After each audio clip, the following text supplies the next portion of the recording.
नमस्कार, आप सभी का एचएन कैरियर इंस्टीट्यूट के यूट्यूब चैनल पर मैं स्वागत करता हूं। मैं Ajay Chaudhary class 10th math की आर्यभट्ट बैच में फिर से एक बार स्वागत करता हूं। आई होप आप लोग काफ़ी बढ़िया हैं और आपकी पढ़ाई भी बढ़िया और मस्त तरीके से चल रही होगी।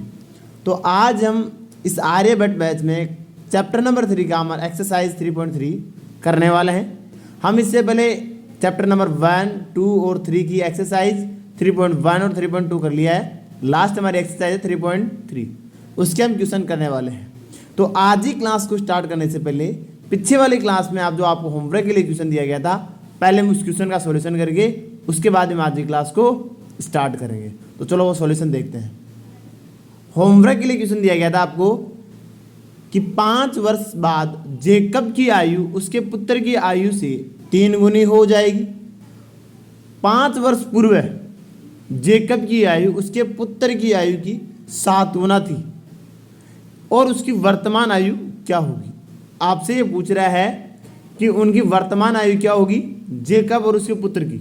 आपको 2 स्टेटमेंट दिए गए हैं। एक दिया गया जेकब की आयु उसके पुत्र की आयु से 3 गुनी हो जाएगी कब, 5 वर्ष बाद। एक क्या दिया गया, 5 वर्ष पूर्व यानी पहले जेकब की आयु उसके पुत्र की आयु से 7 गुना थी। यहाँ से हमारे पास में 2 रैखिक समीकरण बनाने हैं और उसके बाद में आपको हल करना है प्रतिस्थापन विधि के द्वारा। ठीक है, चलो हमारे पास में जेकब की आयु वर्तमान नहीं पता है, उसे हम क्या मान लेंगे x। उसके पुत्र की आयु भी नहीं पता, उसे हम क्या मान लेंगे y। ठीक है, तो सबसे पहले यहां से सॉल्व करते हैं इसको। सॉल्यूशन, माना कि जेकब की वर्तमान आयु कितनी है, x वर्ष। ठीक है, कि जेकब की वर्तमान आयु वो क्या है, x वर्ष है और उसके पुत्र की आयु को क्या मान लेना, y वर्ष, तथा जेकब के पुत्र की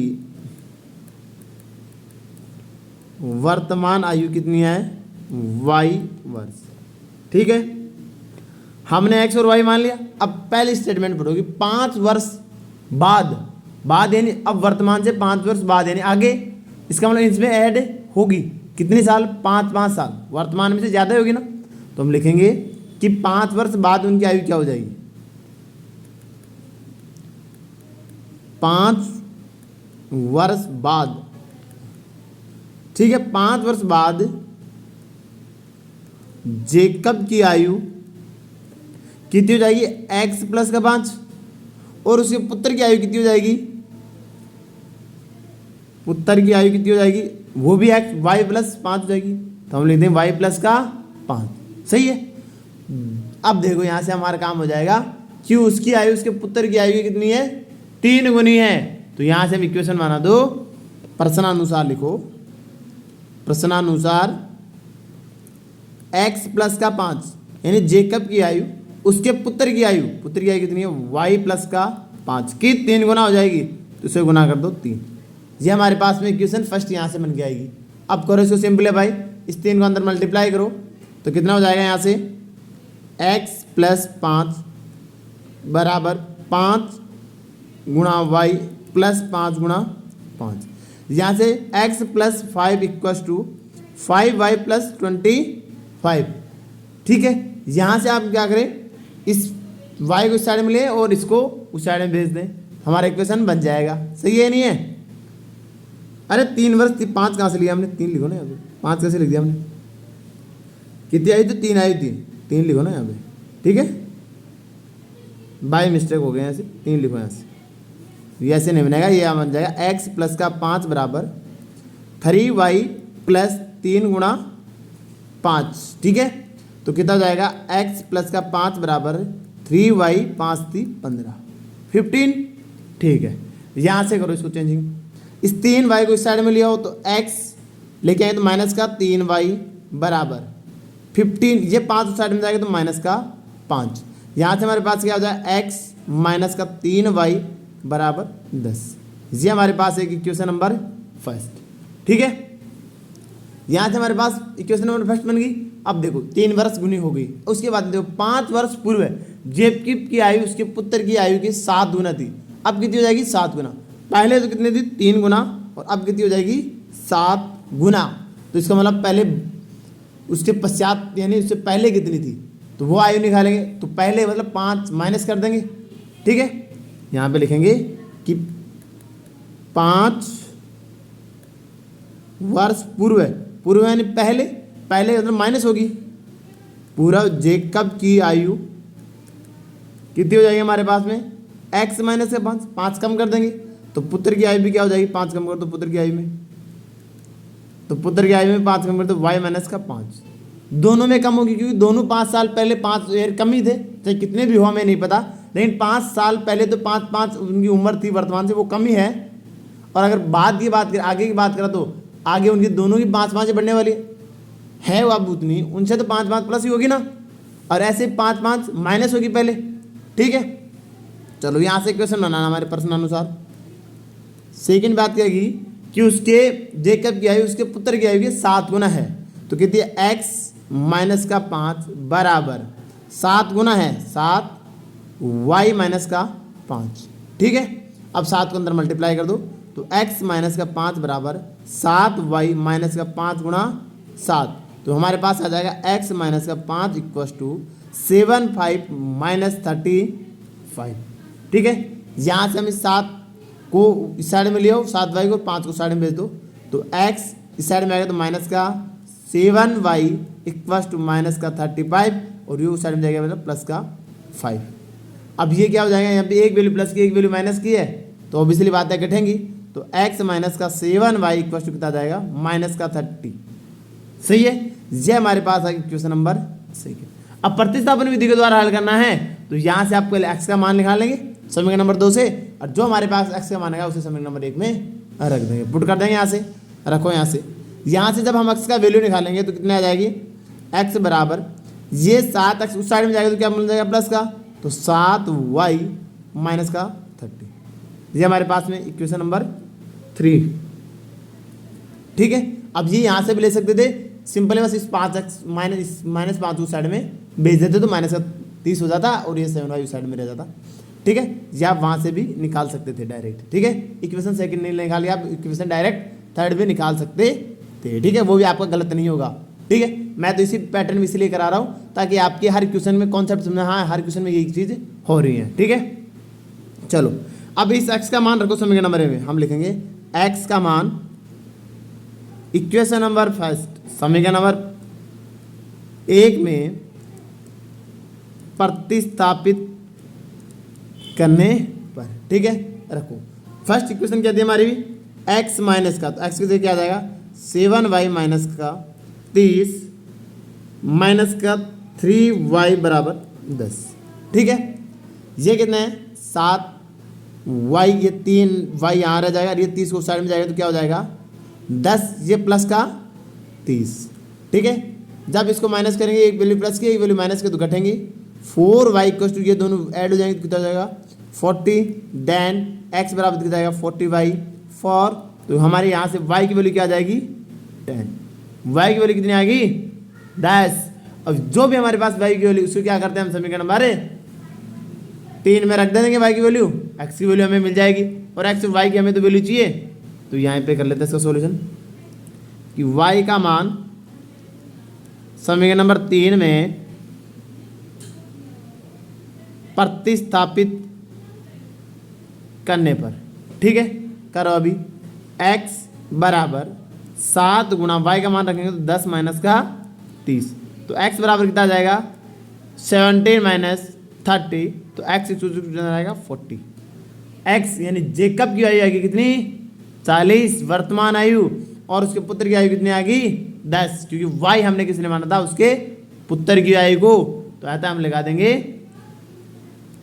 अतः है जेकब की वर्तमान आयु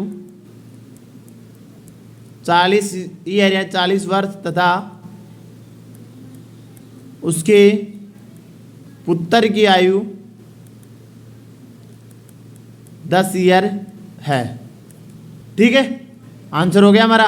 चलो नेक्स्ट क्वेश्चन करते हैं हम। अब हम स्टार्ट करते हैं एक्सरसाइज 3.3 का क्वेश्चन नंबर फर्स्ट। ठीक है, इसमें 2 ही क्वेश्चन है, अच्छे से देखना। फर्स्ट क्वेश्चन है इसका कि निम्न समीकरणों के युग्म को विलोपन विधि तथा प्रतिस्थापन विधि के द्वारा हल कीजिए। इसका मतलब आपको जो भी आपको निम्न समीकरण दिए गए हैं, युग्म मतलब 2 समीकरण दिए गए हैं, उनको आप विलोपन विधि के द्वारा और प्रतिस्थापन विधि के द्वारा, दोनों विधि के द्वारा इनको हल करना है। ठीक है, कौन सी विधि अधिक उपयुक्त है ये भी आपको बतानी है। ठीक है, यानी आपको पहले विलोपन विधि के द्वारा बताना है, फिर प्रतिस्थापन विधि के द्वारा बताना है। सर में प्रतिस्थापन विधि तो आती है लेकिन विलोपन विधि नहीं आती है, जो हमने सीखा ही नहीं अभी तक। चलो आज हम इसको पहले विलोपन विधि के बारे में सीखते हैं, उसके बाद हम प्रतिस्थापन विधि के लिए करेंगे। हमने इस प्रश्नावली नंबर 3 में जो भी हमें समीकरण दिया उसे हम 3 विधियों के द्वारा हल करना सीखा है। एक हमने ग्राफी विधि के द्वारा, सेकेंड हमें प्रतिस्थापन विधि के द्वारा, और थर्ड हमारा है विलोपन विधि के द्वारा, जो कि हम अभी सीखने वाले हैं। ठीक है, 3 ही विधियां हैं, तीनों विधि यहाँ पे सीख लेना चाहिए। एग्जाम में आपको अगर किसी विधि का नाम देता है तब तो आप उस विधि के द्वारा हल करना, अगर नाम नहीं देता है तो अदरवाइज आप कोई सी विधि से यूज कर सकते हो। ठीक है, अगर आपको क्वेश्चन में ऑलरेडी नाम दिया कि इस विधि के द्वारा हल करना है तो आपको उसी विधि के द्वारा हल करना है। अगर नाम नहीं देता है और फिर बोलता है इनका हल ज्ञात करो, तो आपको कोई भी विधि का यूज कर सकते हो, आंसर गलत नहीं होगा, क्योंकि हमेशा हल है वो सेम ही आता है। ठीक है, चलो क्वेश्चन देखते हैं। क्वेश्चन नंबर हमारा फर्स्ट है कि x + y = 5। सेकेंड हमारे पास में है 2x - 3y = 4। ठीक है, पहले यहाँ पे इक्वेशन लिखो, सॉल्यूशन। रेखिक समीकरण दिए गए तो यहाँ पे लिखेंगे समीकरणों के युग्म। क्या दिया हमें? x + y = 5, समीकरण नंबर फर्स्ट। सेकेंड हमें क्या दिया है? 2x - 3y = 4। इसे मान लेते हैं समीकरण नंबर सेकेंड। ठीक है, अब विलोपन विधि के द्वारा जब भी हल करो तो विलोपन विधि ये कहती है कि किसी एक पद को, x को या y को विलोप करो, यानी उसको कैंसिल आउट करो। ठीक है, यहाँ पे तो प्रतिस्थापन विधि में क्या कर रहे थे, एक वैल्यू से हम x का या y का मान ले रहे थे और फिर हम उसको इक्वेशन में रख रहे थे। जब हमने x का मान ले रहे थे तो उसमें y ऑलरेडी था। यहाँ पे ऐसे नहीं करना है, यहाँ पे क्या करना है, या तो इस x को x से कैंसिल आउट करो या इस y को y से कैंसिल आउट करो, विलोप करो, खत्म करो एक पद को, और वो एक बच जाएगा, उसका आंसर हमें मिल जाएगा। जैसे हमने मान लो y को खत्म कर दो तो x की वैल्यू मिल जाएगी, और x को अगर खत्म करेंगे तो y की वैल्यू मिल जाएगी। तो सर हमारे पास तो बराबर है नहीं, कैसे करें? तो सबसे पहले इसमें आप एक पद को बराबर करना है, चाहे x को करो या y को करो। वो कैसे करेंगे कि मान लो यहाँ पे देखो y है, वो है एक साथ, यहाँ पे y के साथ में 3 है, यहाँ पे x के साथ में 1 है मल्टीप्लाई में, यहाँ पे x के साथ कितने हैं मल्टीप्लाई में 2। इसका मतलब आप समीकरण नंबर 1 को, इक्वेशन 1 फर्स्ट को, या तो सेकंड यानी 2 से मल्टीप्लाई करके x का पद विलोप करो, या 3 से मल्टीप्लाई करके y का पद को विलोप करो। तो आपको विलोप कैसे करना है? गठा के करना है।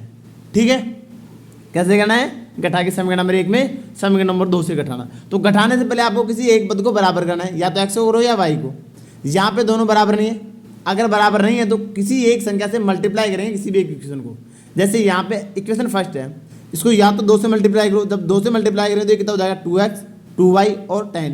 तो 2x से 2x ये कैंसिल आउट हो जाएगा। या 3 से मल्टीप्लाई करो तो ये से 3 को मल्टीप्लाई करें तो 3x 3y और 15 हो जाएगा। तो 3y और 3y से कैंसिल आउट हो जाएगा। ठीक है, यहाँ पे मैं क्या करता हूँ, समीकरण नंबर 1 को 2 से मल्टीप्लाई करता हूँ और x का पद को विलोप करता हूँ। ठीक है, तो हम वही लाइन लिखेंगे। पहले यहाँ तो विधि का नाम लिख दो,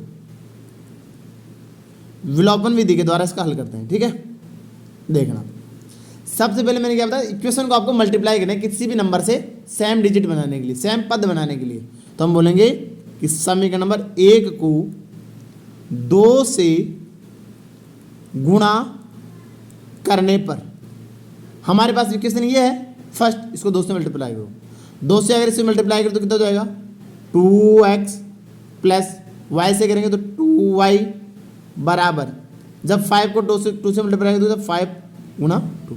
हमने क्या किया, इक्वेशन 1 को 2 से मल्टीप्लाई किया है। कोई डाउट है इसमें? नहीं है, सारे पद मल्टीप्लाई होंगे।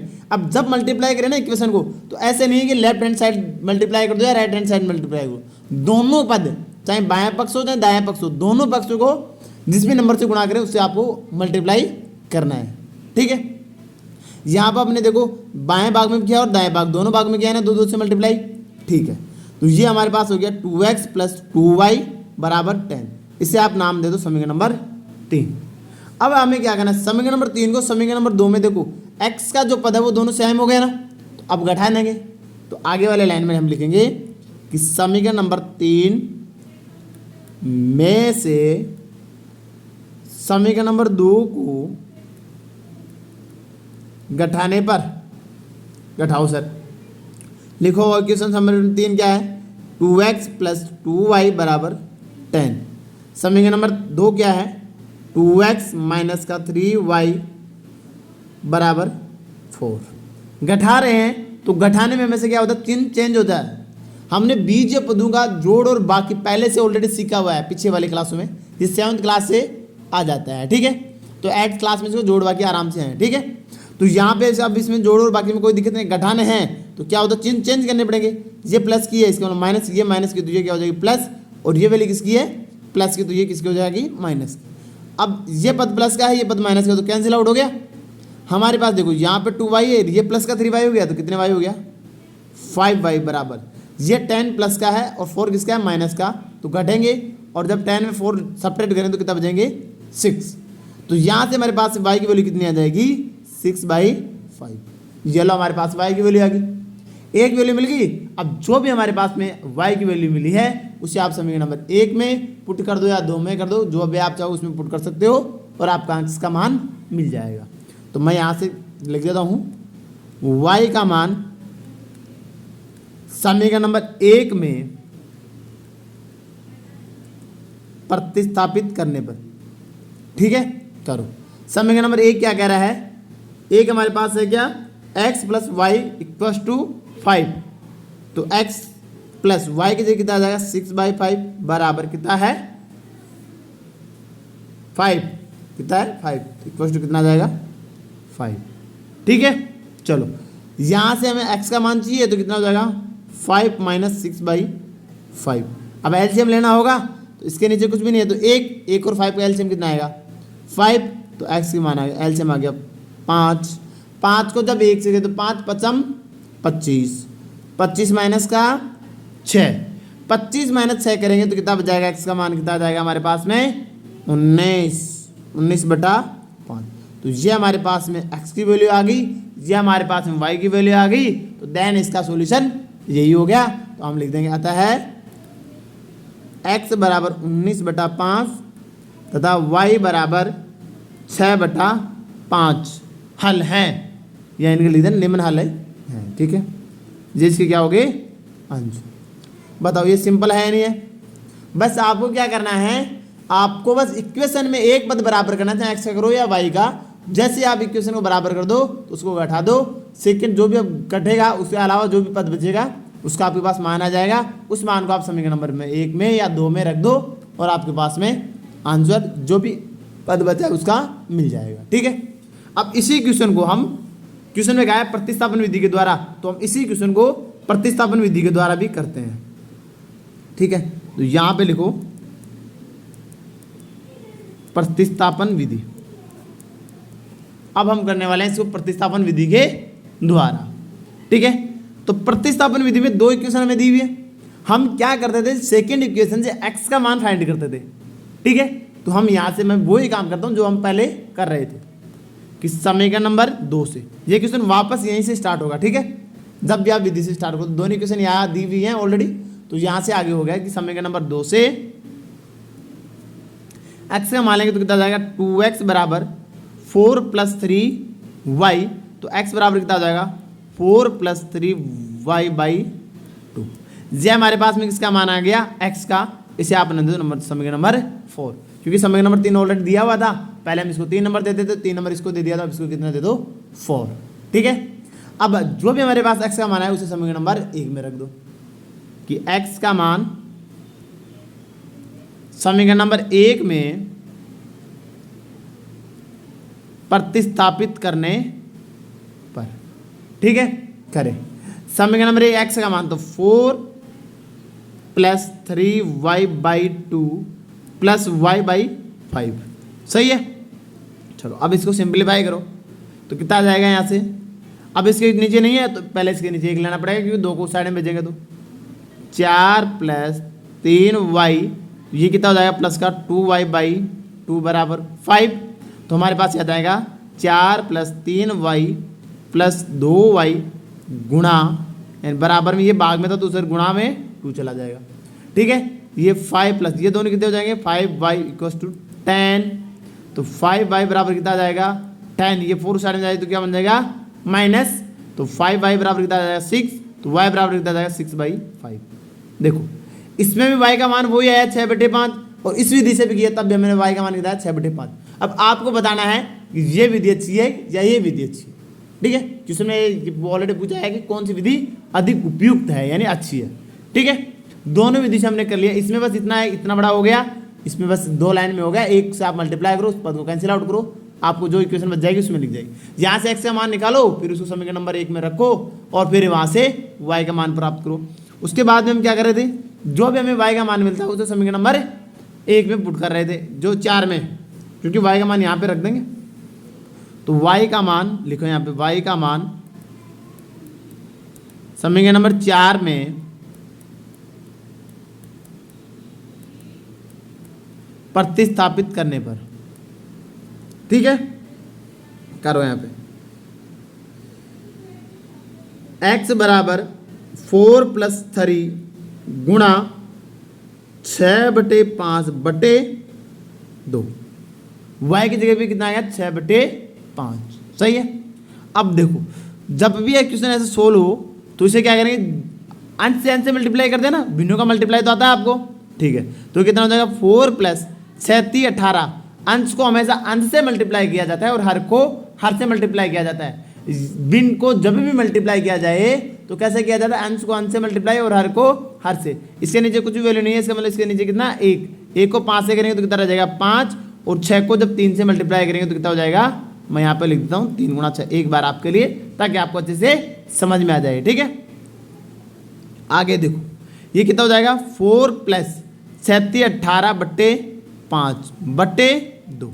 अब इसके नीचे इसको अगर बटे में लाना तो इससे कुछ भी नहीं, तो इसके नीचे कितना आएगा 1।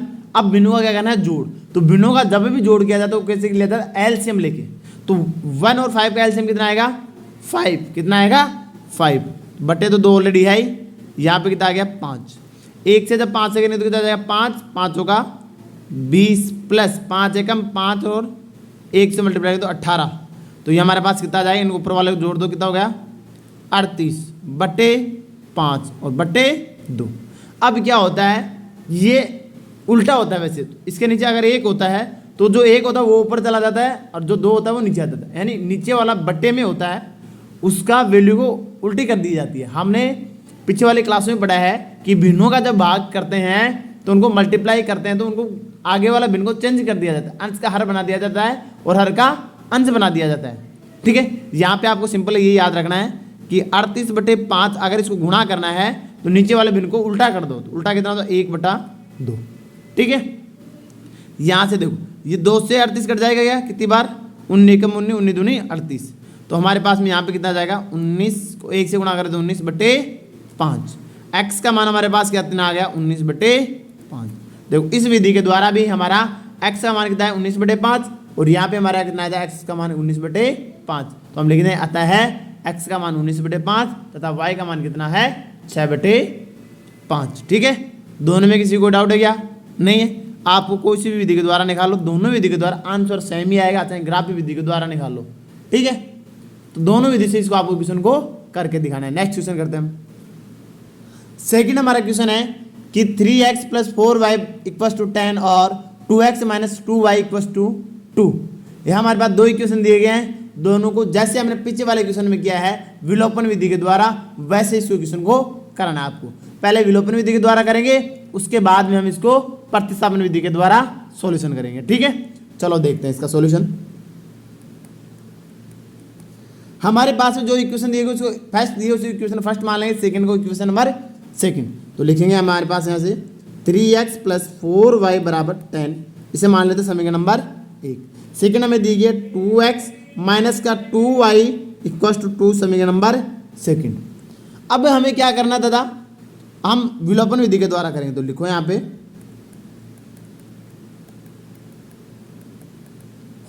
विलोपन विधि के द्वारा एक पद को सेम करना है, कोई से भी क्वेश्चन करो, ठीक है।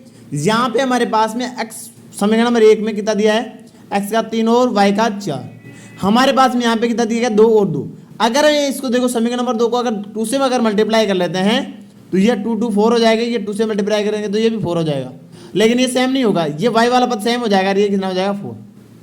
अगर आपको x ही सेम करना है तो समीकरण नंबर 1 को आप 2 से मल्टीप्लाई करो तो कितना हो जाएगा 6, और समीकरण नंबर 3 को 3 से मल्टीप्लाई करो तो ये भी कितना हो जाएगा 6। या तो दोनों से मल्टीप्लाई करके x की वैल्यू सेम करो, या y की वैल्यू एक भी बार अगर समीकरण नंबर 2 से गुणा कर देंगे तब भी हो जाएगी। ऐसा नहीं है कि हमेशा x को सेम करें, y को भी आप सेम कर सकते हो, ठीक है। तो यहाँ पे इजीली कौन हो रहा है y, तो इसको हम समीकरण नंबर 2 को 2 से गुणा कर देंगे तो y का पद क्या हो जाएगा सेम। x से भी आप निकाल सकते हो, वो भी आपका गलत नहीं होगा, इतनी वो थोड़ा कैलकुलेशन एक स्टेप और हो जाएगी, दोनों से मल्टीप्लाई करना होगा, ठीक है। तो यहाँ पे मैं लिख देता हूँ समीकरण नंबर 2 को 2 से गुणा करने पर, ठीक है। चलो जब समीकरण नंबर 2 को 2 से गुणा करें तो कितना हो जाएगा 4x माइनस का 4y बराबर 4, इसे नाम दे दो आप समीकरण नंबर 3, ठीक है। अब देखो 4y और 4y सेम हो गया नहीं हुआ, हो गया, तो अब लिख दो बस यहाँ पे कि समीकरण नंबर 3 और समीकरण नंबर 1 को जोड़ने पर, जोड़ क्यों रहे हैं, पीछे वाले में घटा रहे थे, जोड़ इसलिए रहे हैं कि ये देखो ऑलरेडी प्लस का है, किसका है माइनस का, तो जोड़ने पे ये कैंसिल आउट हो जाएंगे। माइनस तब करते जब ये प्लस का होता, प्लस का होता तो इसका चिन्ह चेंज करते माइनस, और ये प्लस और ये माइनस का कैंसिल आउट हो जाता।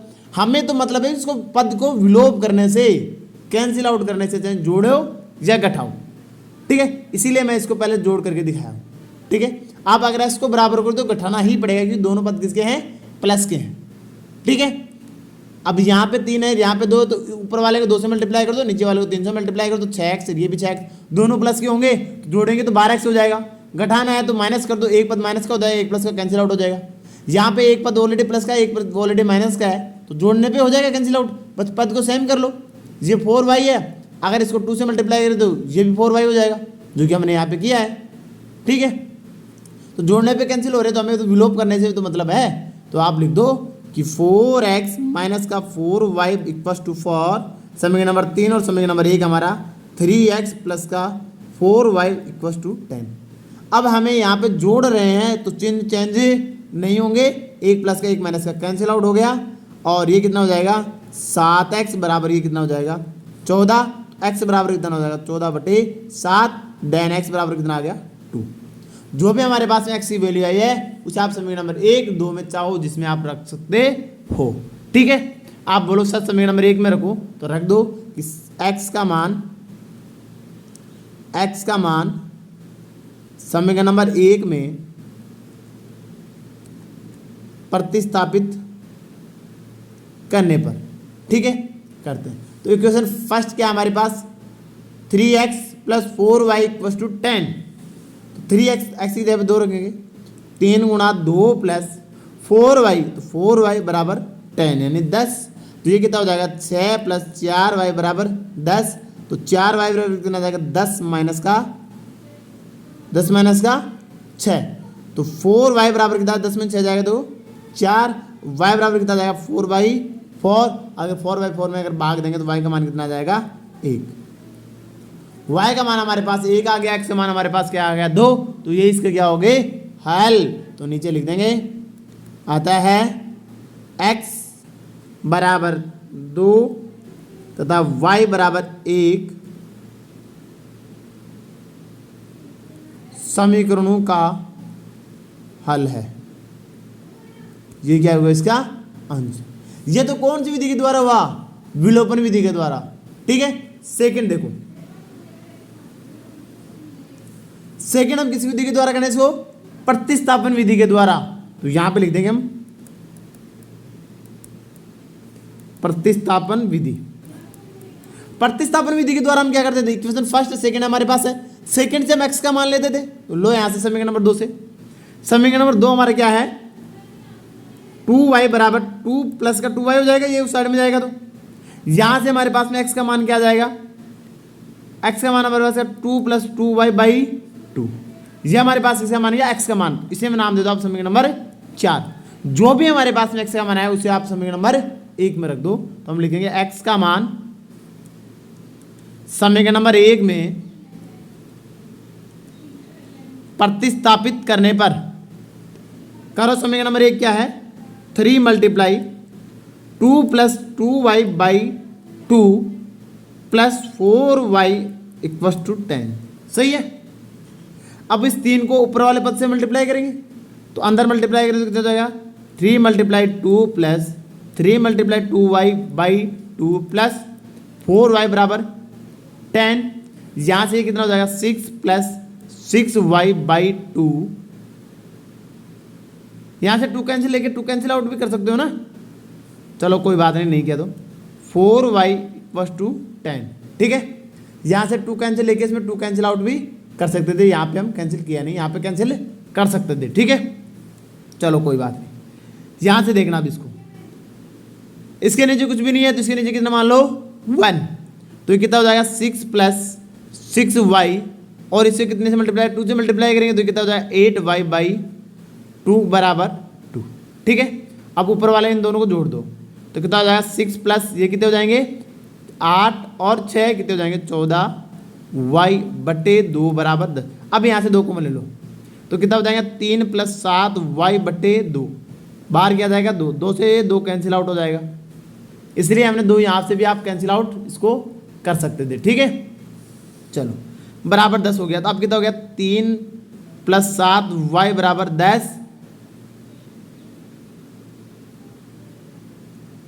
तो यहाँ से 7y = कितना हो जाएगा 10 - का 3, तो 7y = 7, देन y = कितना आ जाएगा 7/7। यहाँ से y का मान कितना आ गया 1।